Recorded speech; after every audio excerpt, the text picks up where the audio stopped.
जी हाँ, नमस्कार। News letter के साथ मैं हाजिर हूँ राकेश रंजन।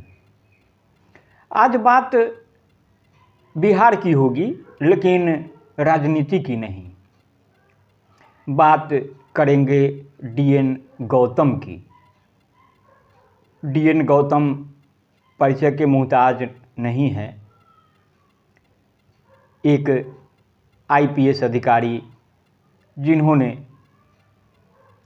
सेवा में रहते हुए मिसाल कायम की, ईमानदारी की मिसाल, कर्तव्य निष्ठा की मिसाल।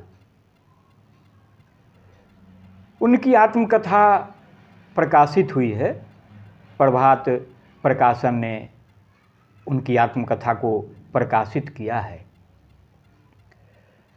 आपको बता दूं कि गौतम जी डीजीपी के पद से 2009 में सेवानिवृत्त हो गए। जिस समय वे सेवानिवृत्त हुए थे, उस समय बिहार के वरिष्ठ पत्रकार, जिन्हें हाल ही पद्मश्री सम्मान से नवाजा गया है, सुरेंद्र किशोर ने गौतम जी के बारे में लिखा था। आप इसे सुनेंगे गुनेंगे तो आपको सहसा इस बात का भान होगा कि जो डीएन गौतम की आत्मकथा है वह आपको क्यों पढ़नी चाहिए। तो सुरेंद्र किशोर ने अपने उस आलेख को, जो 2009 में लिखा गया था, उसे सोशल मीडिया पर शेयर भी किया है। उसका शीर्षक दिया है, जस की तस धर दीनी चदरिया। बात पुरानी है तो स्वाभाविक है कि इसका जो व्याकरण है वो भी थोड़ा भिन्न है। डीएन गौतम जब आज रिटायर हो रहे हैं तो कबीर की उपयुक्त उक्ति सहसा याद आ रही है। काश इस लोकतंत्र में अफसर के बदले नेता के लिए उस उक्ति का अवसर इस्तेमाल करने का मुझे अवसर मिलता। ऐसा होता तो मुझे और भी अच्छा लगता। बिहार के एक प्रमुख नेता ने गौतम के लिए इससे भी बेहतर बात कही थी। वह बात कर्पूरी ठाकुर ही कह सकते थे। उन्होंने विधानसभा में कहा था कि केबी सक्सेना और डीएन गौतम जैसे अफसर गरीबों के लिए भगवान की तरह हैं। कर्पूरी ठाकुर के बारे में भी यह कहा जा सकता है कि उन्होंने जस की तस धर दीनी चदरिया।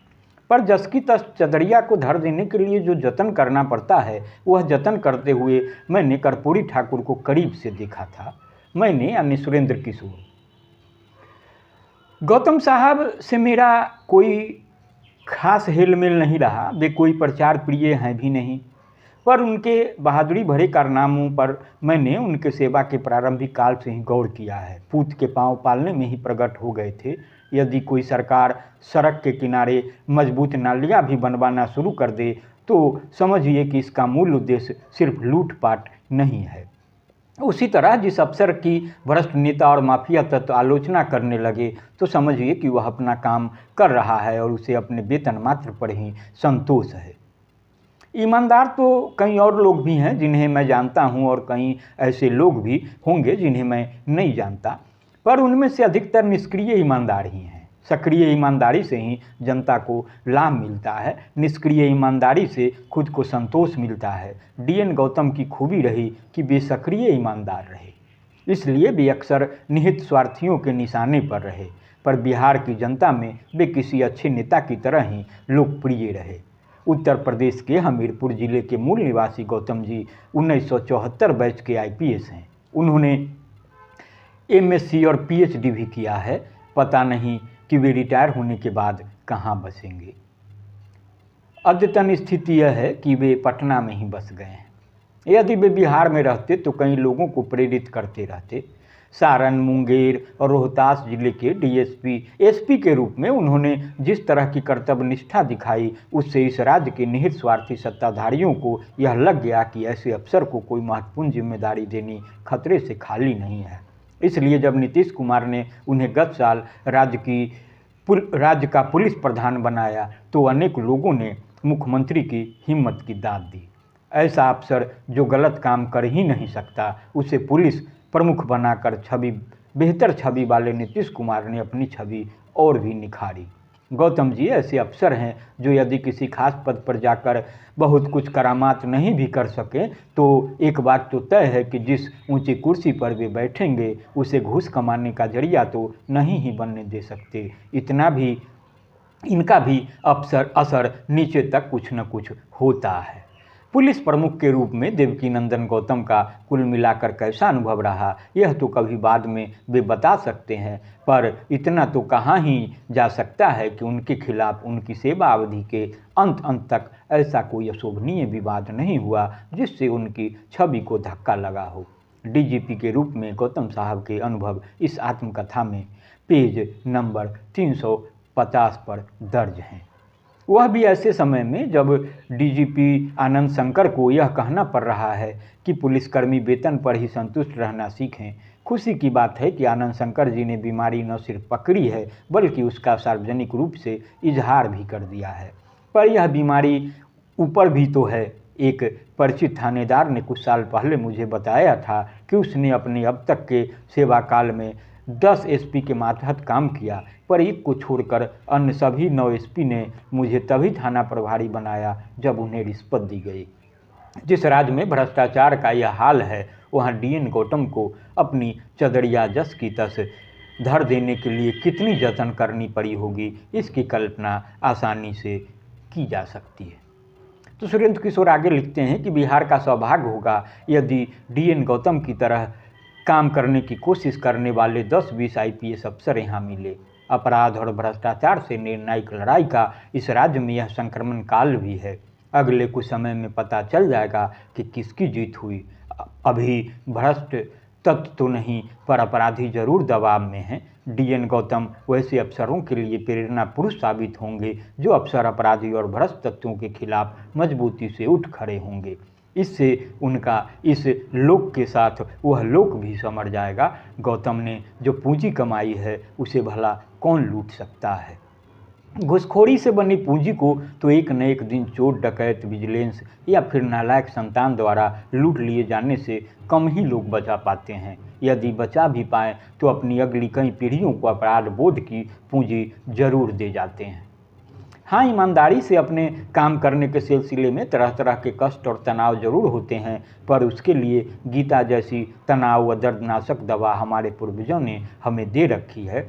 इसी क्रम में गौतम साहब की सेवा अवधि से जुड़े कुछ संस्मरण पेश हैं। सारण जिले में जब डीएन गौतम का समय से पहले तबादला कर दिया गया तो छपरा से पटना सड़क मार्ग आ रहे थे। किसी ने तब मुझे बताया था कि जिसे भी पता चला कि गौतम साहब इस मार्ग से लौट रहे हैं तो वह सड़क के किनारे उन्हें देखने के लिए खड़ा हो गया। प्रत्यक्षदर्शी ने, जो गौतम जी का स्वजातीय भी नहीं था, बताया कि कई लोग उसी तरह रो रहे थे जिस राम के वनवास के समय अयोध्यावासी के रोने की चर्चा रामचरितमानस में है। इस घटना ने यह भी बताई कि बिहार में बड़े अपराधियों और उनके संरक्षक नेताओं से लड़कर उन्हें कमज़ोर कर देने की कितनी अधिक ज़रूरत जनता महसूस करती है। ऐसे ही तत्वों से तो लड़ते हुए गौतम साहब समय पूर्व तबादला ही झेलते रहे। रोहतास और मुंगेर में भी यही हुआ।